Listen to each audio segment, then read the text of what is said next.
fucking fight back. XOXO, XOXO, XOXO. Assalamualaikum warahmatullahi wabarakatuh. Perkenalkan, saya Muhammad Hafid dari Prodi Sarjana Terapan jurusan Teknologi Laboratorium Medis Poltekkes Kementerian Banjarmasin. Jadi saya ingin membuat video ini untuk tugas anatomi fisiologi tentang sistem muskuloskeletal. Oke, jadi langsung aja kita masuk ke videonya. Let's go. 그래 요새 넌 어때 별일 없었어? 참뻔한 말들만 머릿속을 스쳐 사실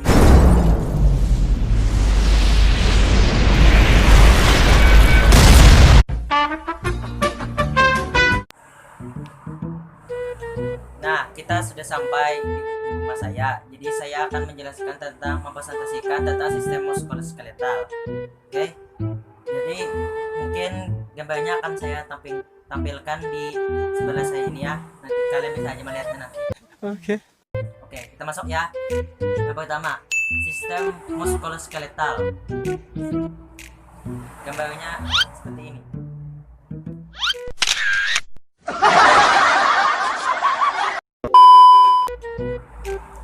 Sistem muskuloskeletal merupakan penunjang bentuk tubuh dan bertanggung jawab terhadap pergerakan.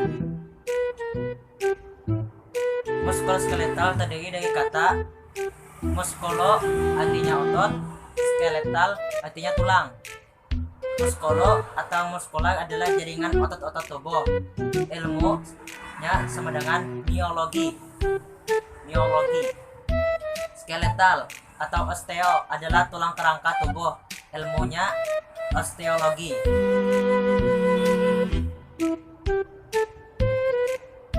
Bagian-bagian sistem muskuloskeletal.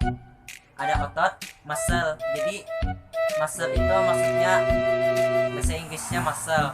Kan ada di kartun regular show Muscle Man, pria berotot. Bring out fist ball. Nah, oke lanjut aja.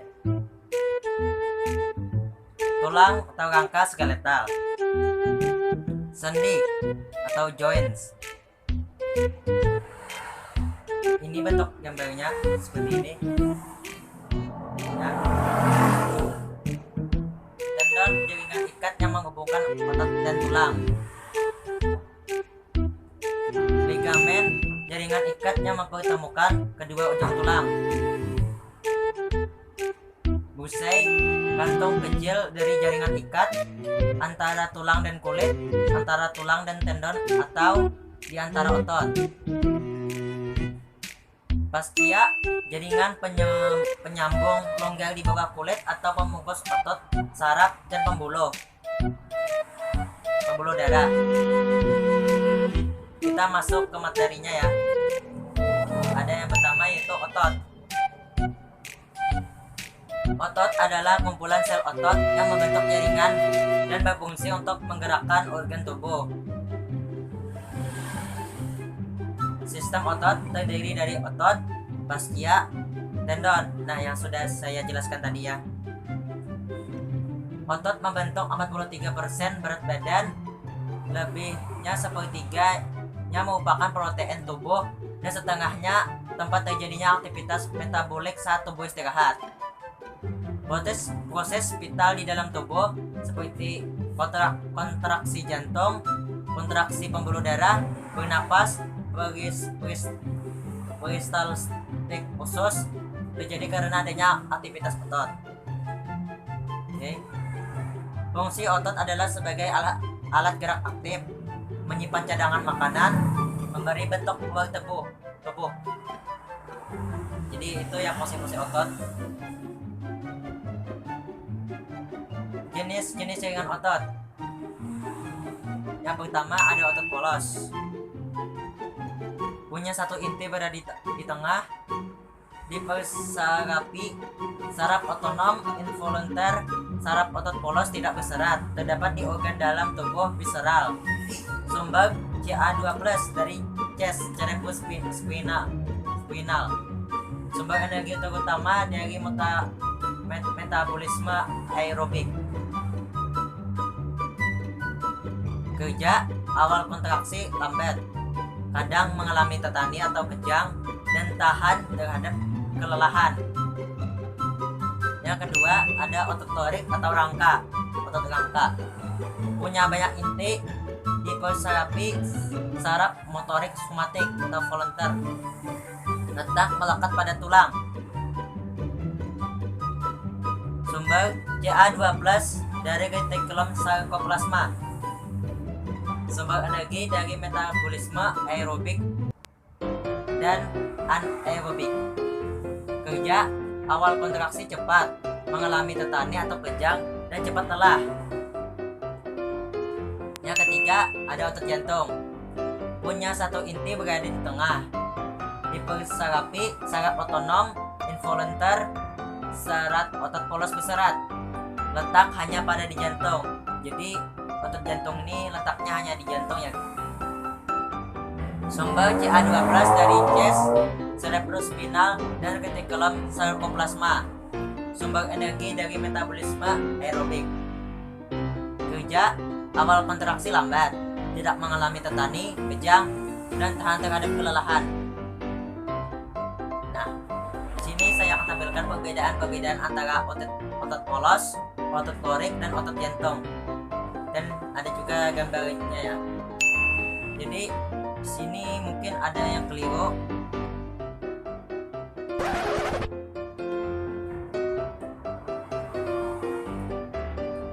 Jumlah nukleus setiap serabut kalau di jantung itu kayaknya banyak ya. Mungkin itu tabelnya salah, jadi saya ganti sedikit. Dan kemampuan tetap kontraksi, kalau otot polos itu lama dan mudah lelah. Bukan, otot polos itu lama kontraksinya tetapi tidak mudah lelah. Yang kedua itu lorik itu cepat, bukan sebentar, namun tidak mudah lelah. Yang ketiga jantung sedang, intermediate, namun tidak pernah lelah juga, tapi mungkin lambat. Jadi kalian bisa aja lihat perbedaannya di samping sini. Dan saya mau nambahin juga, diskus intercalaris hanya ada pada jantung. Jadi diskus intercalaris di otot polos dan lorik tidak ada.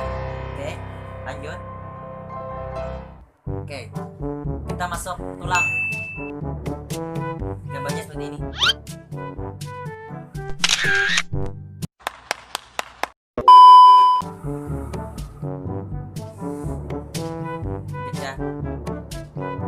Tulang atau kerangka adalah penopang tubuh vertebrata. Tanpa tulang, pasti tubuh kita tidak bisa tegak berdiri. Tulang mulai terbentuk sejak bayi dalam kandungan, berlangsung terus sampai dekade kedua dalam susunan yang teratur.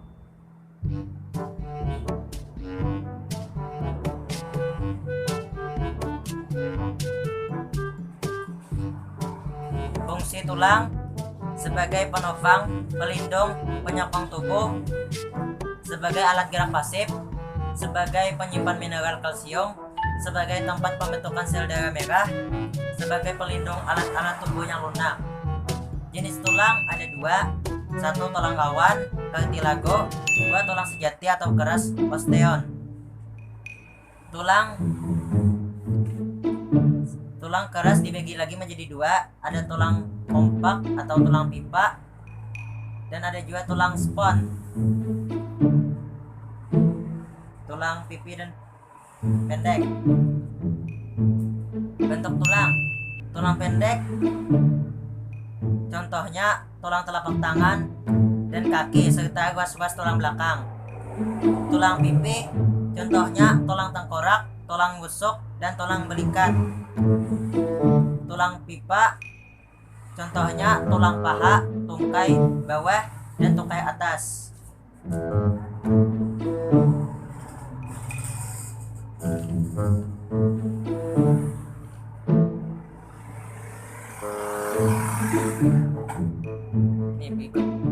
bisa aja melihat gambarnya ya.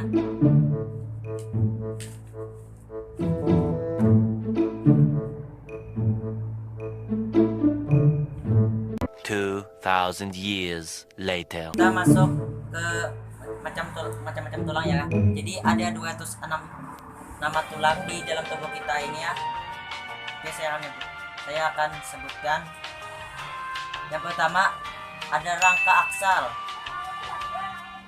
1 kranial atau tengkorak, 1 tulang dehi, 2 tulang ubun-ubun, 1 tulang kepala belakang, 2 tulang beji, 2 tulang pelipis, 2 tulang hidung, 2 tulang pipi, 2 tulang gang atas, 1 tulang gang bawah, 1 tulang lidah, 2 tulang langit-langit di dalam mulut, 2 tulang tapis, 2 tulang air mata.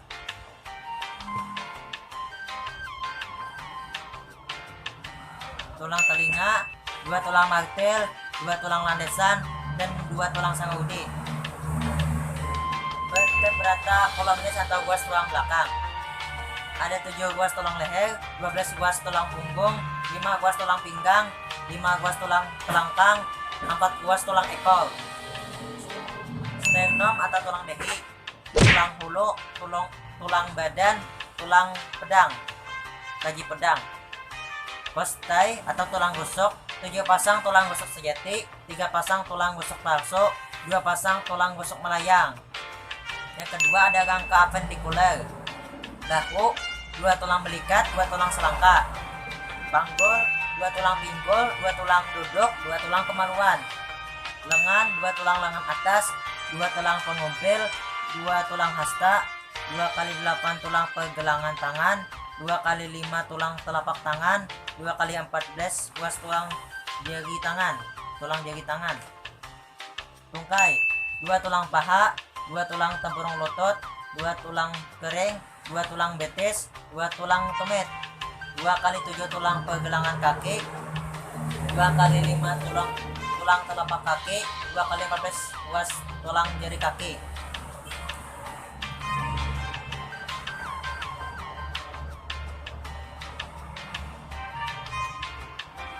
Kita masuk ke sendi.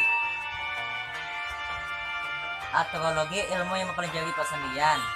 Sendi merupakan perhubungan antar tulang sehingga tulang dapat digerakkan. Hubungan 2 tulang disebut persendian atau artikulasi. Fungsi utama sendi adalah untuk memberikan fleksibilitas dan pergerakan pada tempatnya, juga sebagai poros anggota gerak. Jenis hubungan antar tulang persendian manusia. Kalian bisa lihat fotonya ya, seperti ini. Fibrosa, hubungan antara sendi oleh jaringan fibrosa. Cartilago atau tulang kawan, ruang antara sendinya berikatan dengan tulang kawan. Sinovial, ada ruang sendi dan ligamen untuk mempertahankan persendian. Jenis sendi. 1. Sendi mati atau sinartrosis. Sendi bersifat paten atau tidak bisa digerakkan. Ini menghubungkan 2 tulang atau lebih yang berdekatan. Contoh sendi mati adalah sendi penghubung tulang tengkorak. Jadi kayaknya di sini ya. 2. Sendi kaku atau ampeartrosis. Sendi ini bisa sedikit bergerak. Nama lain sendi kaku, yakni sendi tulang kawan. Salah satu contoh sendi kaku adalah sendi di ruas tulang belakang. Jadi udah kesini ya guys. 3. Sendi gerak atau diartrosis. Sendi yang paling umum di dalam tubuh ini memiliki cairan mirip pelumas bernama sinovial. Lewat peran sinovial, semua jaringan sendi bisa bebas atau leluasa bergerak. Contoh sendi gerak adalah lutut dan bahu. Dengan beragam gerakan yang bisa ditopang sendi gerak sendiri memiliki beberapa jenis. Berikut penjelasan lebih lanjut mengenai jenis atau macam-macam sendi gerak. Nah, kalian ada melihat animasinya ya, seperti ini. Macam-macam sendi gerak, terdapat 6 jenis sendi gerak yang memiliki karakteristik masing-masing, yakni 1. Sendi pelogo atau ball and socket. Fungsi sendi pelogo adalah menunjang gerakan ke segala arah. Contoh sendi pelogo adalah sendi bahu dan sendi pinggul. peluru. Mana sih? Jadi sini ya guys, sendi peluru. Yang kedua ada sendi engsel atau hang seperti namanya.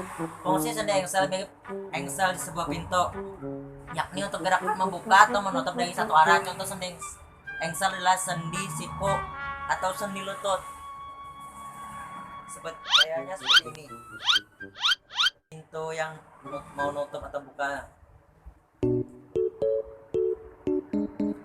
Ketiga, sendi gulung atau kondiluet. Sendi gulung memungkinkan adanya pergerakan, namun tidak bisa digunakan untuk gerakan memutar. Contoh sendi gulung adalah sendi di antara telapak tangan dan jari serta rahang. Sendi gulung. Ini maksudnya kayak tidak ada gerakan, tidak bisa memutar 90 derajat maksudnya kayak gitu. Oke, yang keempat, sendi putar atau peripot. Sendi putar ditandai dengan ciri satu tulang yang dapat berputar melingkari tulang lain. Contoh sendi putar adalah sendi antara tulang ulna atau tulang asta dan sendi antara tulang belakang dan leher. Sendi putar dan ini. Ya enggak? Ya. Iya. Sendi geser. Yang kelima ya, atau flan seperti namanya. Sendi geser bisa menunjang gerakan meluncurkan pesawat atau plane. Gerakan sendi geser bisa dibilang terbatas. Contoh sendi geser adalah sendi penghubung tulang di pergelangan tangan.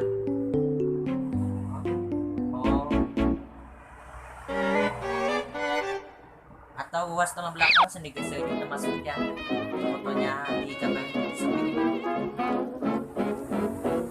Keenam atau yang terakhir, sendi pelana atau saddle. Tidak seperti macam-macam sendi gerak lainnya, sendi pelana tidak bisa menciptakan gerakan memutar, namun sendi pelana bisa menunjang gerakan maju dan mundur serta dari satu sisi ke sisi lain.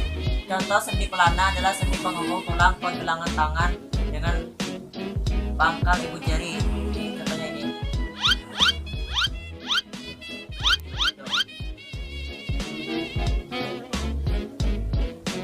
Kita masuk kepada kelainan ya. Yang pertama, kelainan pada otot. Ini saya tampilkan aja gambarnya di samping sini. Mungkin kalau menjelaskan waktunya terlalu lama. Oke. Yang pertama, 1. Hernia abdominalis minalis. 2. Kaku leher stiff. 3. Atrofi otot. 4. Hipertrofi otot. 5. Distrofi otot. 6. Kram kejang otot. 7. Narkile. 8. Polio. 9. Tetanus. Kelainan pada tulang. 1. Lordosis. 2. Kifosis. 3. Skoliosis. 4. Subluxasi. 5. Osteoporosis. 6. Rakitis. 7. Osteomalaria. 8. Osteomyelitis. 9. Osteogenesis imperfecta. Kelainan pada sendi. 1. Arthritis rheumatoid. 2. Osteoarthritis. 3. Arthritis foot. Oke. Mungkin segini aja videonya. Mungkin banyak yang kurang ya dari presentasi saya ini tentang sistem muskuloskeletal.